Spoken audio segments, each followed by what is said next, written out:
Pozdravujeme z festivalu Pohoda.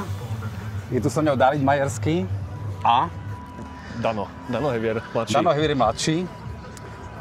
Vy ste z akého portálu?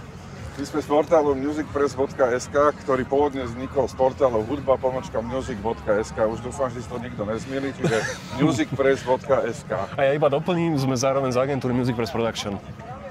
Ale vy ste známi aj s tým, že robíte festivaly. My sme chceli robiť jeden rozhovor po nedávnom festivale, ktorý bol v Bratislave a ktorý sa volal Danube Music Day. Danube Music Days. Ale sa mi zdá, že to bolo aj z Day iba niekde. Day je iba koncertná edícia, takže možno preto. My máme totiž koncertnú edíciu Danube Music Day, ktorá potom prešla aj plynulo teda na festival Danube Music Days. Čo vás napadlo urobiť takýto festival? Alebo kedy vznikla tá myšlienka, že urobíte festival v Bratislave? Ono sa nejedná akože o to, že to je v Bratislave. Jedná sa o to, že sme rodáci z Bratislavy, máme tu Dunaj preteká celou Európou.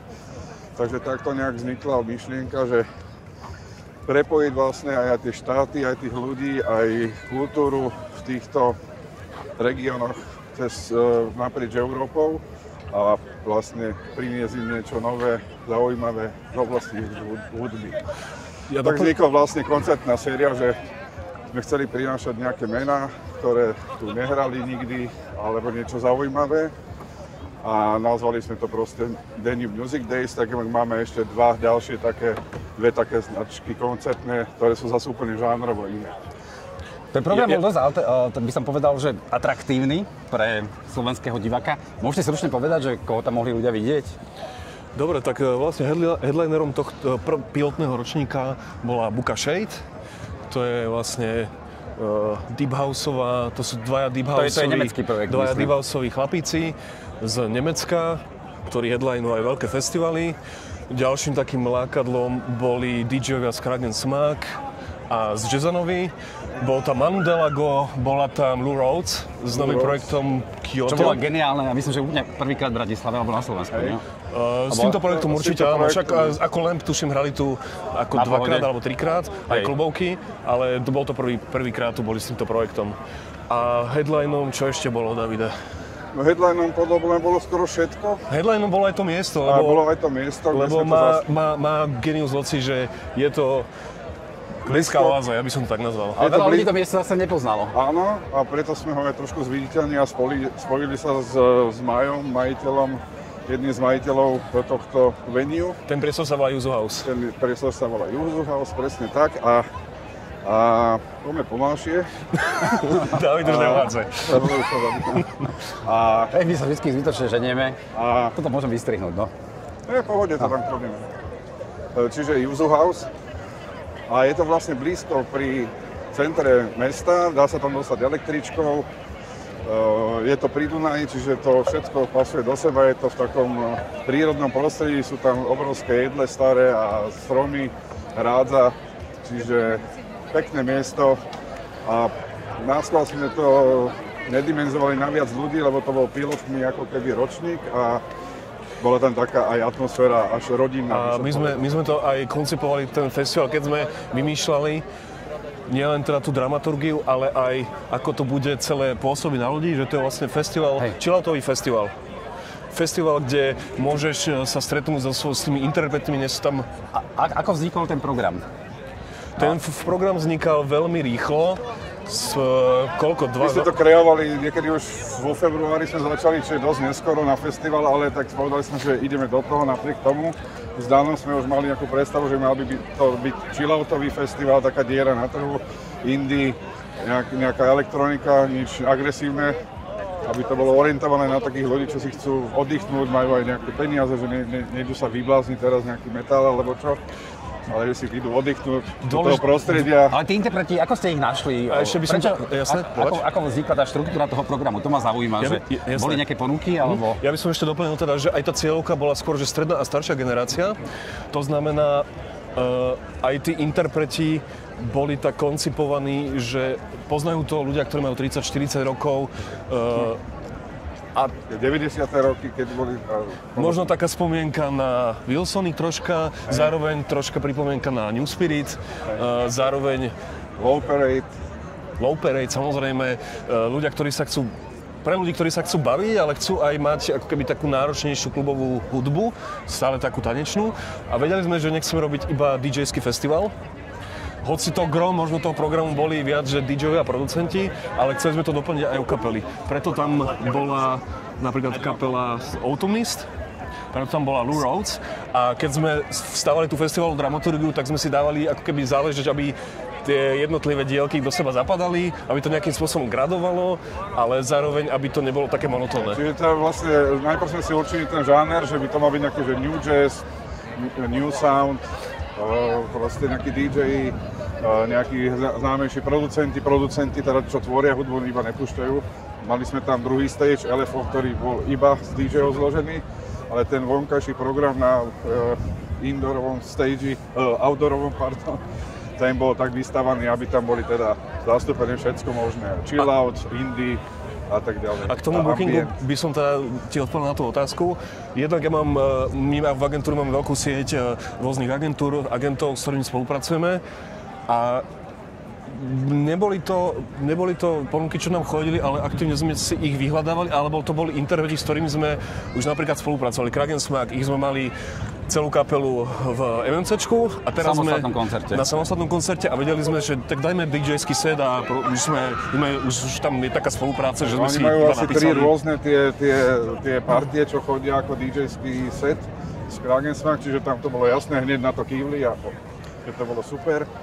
A dramaturgicky to bolo úplne v poriadku. A my sme, akože prezradím, že pôvodne mal byť miesto Boka Shade, mal byť Kurruder a Dorfmeister, ale tam proste predtým, oni sú na turné. Málo kedy hrajú.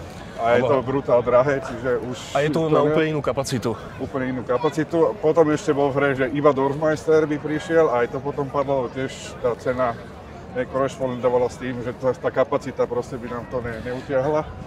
Lebo tá kapacita tam je obmedzená na 600 ľudí iba, čiže tam musíme veľmi každú korunu, každé euro akože obracať, aby sme to dali dokopy. Ale zároveň aj to Boka Shade sme už niekoľko rokov ako keby s nimi tiež komunikovali a čakali sme na vhodnú príležitosť, že kedy by sme ich mohli. A oni to boli prvýkrát v Bratislave vôbec a myslím si, že aj na Slovensku. Aspoň tak to tvrdia. Hej, a tá Lou Rhodes ako bola náročná? Vôbec nebola náročná, bola s ňou úplne super komunikácia. Dokonca si donesli vlastný backline, lebo chceli mať akože ten North Stage klavír, že chceli mať svoj, že tam majú nahraté proste všetky tie veci. Čiže sme museli ešte letenky pre tie nástroje zohnať a tak ďalej, lebo trvali na tom a to bol aj jediný záujem. Chceli sme to uľahčiť, aby to nemuseli brať z Londýna. To bol vlastne flying show, že prileteli iba kvôli tomu. Boli tu dokonca 2 dní a prišli aj na prvý deň festivalu sa pozrieť. Boli úplne v pohode, nemali žiadne nároky, nič. Skôr jedine tak, čo sa im páčilo, teda, že aj že tam bola tá blízkosť s tými ľuďmi, sa tam fotili, podpisovali platne. A... Boli aj v centre mesta sa pozrieť, majú videá na svojich sieťach. Bola to pekná akcia. Prečo si myslíš, že bola taká návštevnosť, ako bola? Lebo tá návštevnosť nebola boviaká. Čakali ste viac ľudí? No práve, že sme na konci boli aj prekvapení, že tá návštevnosť sa zdvihla, lebo tie predpredaje boli na začiatku možno troška slabšie. Ale my sme asi očakávali okolo takéto návštevnosti a aj ľudia, keď tam boli, tak hovorili, že super, že sa to podarilo, že sú tam ľudia, že to není proste také, že tam... Ako sme mierne sklávaní, že tých 400 ľudí, 500 sme čakali, ale na to, že to bol pilotný ako keby projekt, tá značka vôbec... Ľudia ju poznali iba vlastne, že Danube Music Day, že to pod tým robíme tie koncerty, čo viem, každý druhý mesiac. Ale toto bolo úplne niečo iné. A v podstate nemáme nejaký veľký tím, všetko vlastne bolo na nás a technické veci okolo toho venue boli na majiteľovi. DJ-skú časť indoorovú mal na starosti Gabana, LFO, čiže to on celé spravil. Tam hralo 12 DJ-ov. A my sme mali na starosti všetko ostatné a vlastne nebola tam žiadna podpora od nikoho, čiže išli sme do takého trošku miernej rulety, ale... To som sa chcel práve spýtať, že ako sa dá takáto akcia zaplatiť zo vstupného? Zaplatila sa? Hej. Bez žiadnej podpory, hej? Nebola tam žiadna externá... Podpora nebola žiadna tým, že sme to začali kreovať dosť neskoro vo februári a takéto veci sa robia tak september, október, aby boli nejakí partneri aspoň na gastro a nejaké produkty. Tak sme ich ako keby nemali vôbec na nič. Sme ani na rohlíky sme nemali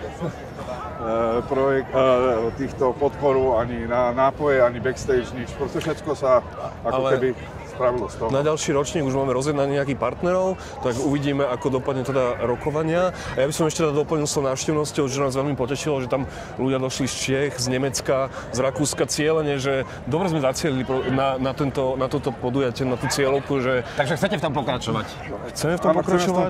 Už máme vlastne aj produktového manažera, ktorý prislúbil, že teda bude s nami spolupracovať. Je to chlapík, ktorý robil v ticketingovkách, čiže nebudeme ešte prezrádzať, ešte to nie je uzavreté a ten človek by nám chcel s tým pomôcť, tak dúfam, že áno, lebo by nás to aj odbremenilo od roboty, ktorú robíme my, že vlastne sa staráme o marketing a vlastne kreovanie tej dramaturgie, aby všetko dobre dopadlo a tak, čiže uvidíme. No.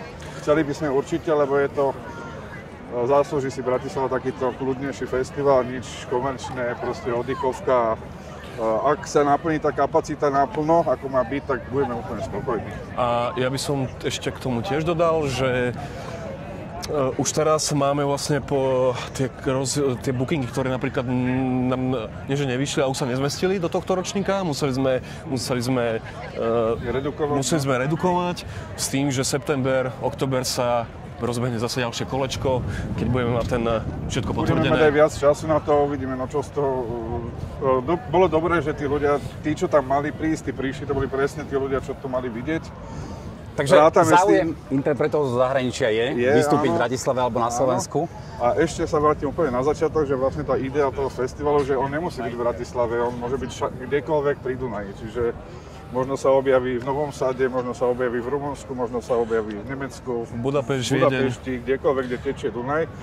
Ale to ešte zachádzam už veľmi do budúcnosti. Ešte by som to doplnil, keď sme sa bavili s jednou agentkou, keď som jej ukazoval teda aká je dramaturgia, aký je názov, tak ona hneď spontánne sa ma spýtala, prečo takýto festival nie je vo Viedni. A ľudia, aj ty si mi, David, spomínal, že ti spomínali, že to je line-up rakúsky festival, keď mal. Hej, že si mysleli, že to je v Rakúsku a potom, že to je na Slovensku. Nerátali, že tam bude Bukašej, Mando, Delago a Fauci. My sme veľa aj ako keby, tak nie že taktizovali, ale rozmýšľali nad tým, aby to možno ani nebolo v nejakom čase, keď sa konajú v Rakúsku podobné festivaly. Teraz nespomínam si na ten názov. Roots tam hrali tento rok? Na tom šlose? Viem, kto tam bol aj na tom. Lebo to je tiež taká presne naša cieľovka, ktorá by tam mohla prísť. Tak uvidíme, no. Došerám palce. My sme teraz na Pohode, ktorá vyzerá, že bude možno vypredaná, ale začalo nám trocha poprchať. Vyzeralo to nádejne, že dnes nebude pršať. Takže uvidíme, ako to celé dopadne.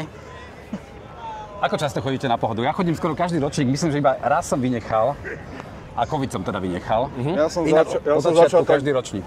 Jak sa spustil musicpress.sk, že sa transformoval z toho pôvodného hudba _music.sk. To je nejaký rok 2005, tak nejak 2007. 2007? Neviem. Čo ja neviem, ja som prišiel až potom. Ty si prišiel tak do redakcie 2010 asi, 2008, tak. To je jedno. Ja som asi, neviem, na 10. Pohode. Čiže nechodil som na všetky. Chodil som aj na Kolorzov, Ostrava a inde a na Pohodu som sa dostal. A čo hovoríte na tohto ročný program? Program je super. Škoda, že vypadol Massive a tak som chcel vidieť, ale je to úplne super náhrada. Čiže tešíme sa na line-up určite. Line-up je vždycky to super na Pohode, aj keď je slabší alebo silnejší. Ale na Pohode nejde len o tú hudbu, ide o to stretávanie tých ľudí a tá atmosféra je fantastická. A pre mňa je Pohoda jediný festival, ktorý absolvujem v stane. Inak chodím už na ubytovanie, alebo si vyberám mestské festivaly. Chodím veľa na festivaly, ale sú to skôr také festivaly, ktoré sú buď na jeseň, alebo na jar. Konajú sa vlastne buď v Holandsku, v Berlíne, v Prahe a tak ďalej. Po festivaloch do Hágu, aj experimentálne festivaly, tanečné, hociaké, aj Dano na konferencie chodí. Aj tam odtiaľ čerpame vlastne inšpiráciu na našu dramaturgiu. Pre mňa je dôležité, aby som tú kapelu videl naživo. Áno. Je to vždy lepšie vedieť aj, že ako tí ľudia na to reagujú, alebo aké publikum na to chodí. Takže keď sú nejaké koncerty, Praha, Viedeň, Budapešť, ale aj do Londýna chodím. No jasne, chodím aj do Londýna, takto. Ja chodím kvôli tomuto skôr na showcaseové festivaly, ale samozrejme, že samostatný koncert v klube Mňa moc showcaseové festivaly nebavia tou dramaturgiou, lebo väčšinou sú to Záleží zase, že ktorý showcaseový festival, ale väčšinou sú to veľmi také podobné dramaturgie, podobné mená, podobné vystúpenia. Skôr mám radšej nejaké také vyhratejších interpretov. Takže tešíme sa na Pohodu a tešíme sa na ďalšie akcie, ktoré vaša agentúra urobí. No a keď už to teraz máme takto rozbalené, tak môžeme pozvať ľudí, že čo vlastne ich čaká do konca roka. No. Takže bude to After Party DJ Crash 20. To je After Party Venue Music Day, strička, ktoré má aj David na sebe. Áno, ale najbližší koncert je Oranzi Pazuzu v klube Randall, to je taká metalovo-elektronická kapela. Experimentálna kapela 2. augusta. Hej. Potom tam máme ďalšie Mareka Ebena, bratši Ebenové na september. Hej, to bude v MNCčku, to bude tiež zaujímavé, lebo majú novú dosku, myslím. November alebo október, teraz tiež som si istý, Disney Puritans. To si nájdete, Disney Puritans. To bude tiež v rámci našej koncertnej série X-Class. A pred pár dňami sme publikovali Da Pistols. A Da Pistols bude, no. Tak konečne bude nejaký zaujímavý program v Bratislave, lebo teraz to bolo dosť biedné. Hlavne na jar tohto roku.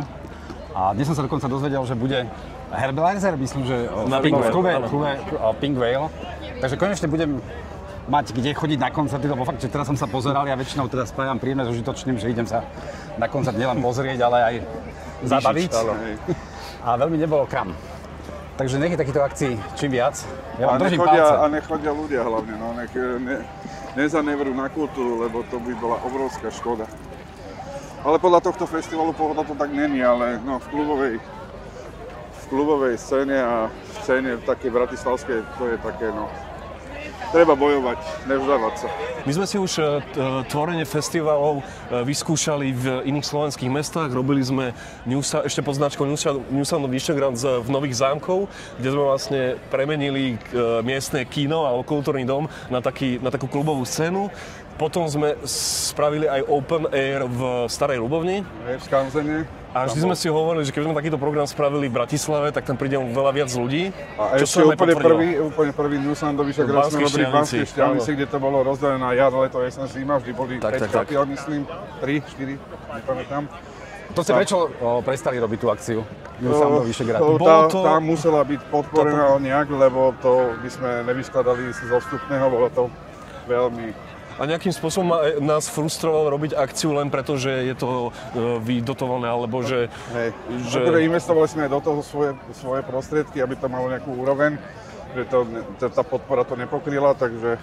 A hlavne sme zistili, že... A hlavne Vyšegrad je momentálne úplne rozpadnutý ako taký politický celok. Aj to ide hlavne o to, že ľudia proste nechcú ísť iba na poľské, maďarské, české kapely, že tam narazíš na ten strop. Tam sme boli limitovaní, že museli sme tam mať iba vlastne 4 zo 4 krajín tej kapely. Tak. To bol David Majerský a Daniel Hevier mladší. Tak. A to bol Robert Gregor. Ešte raz vám držím palce. Ďakujem za rozhovor. Vidíme sa na koncerte, vy musíte prísť tiež. OK. Čaute. Čau.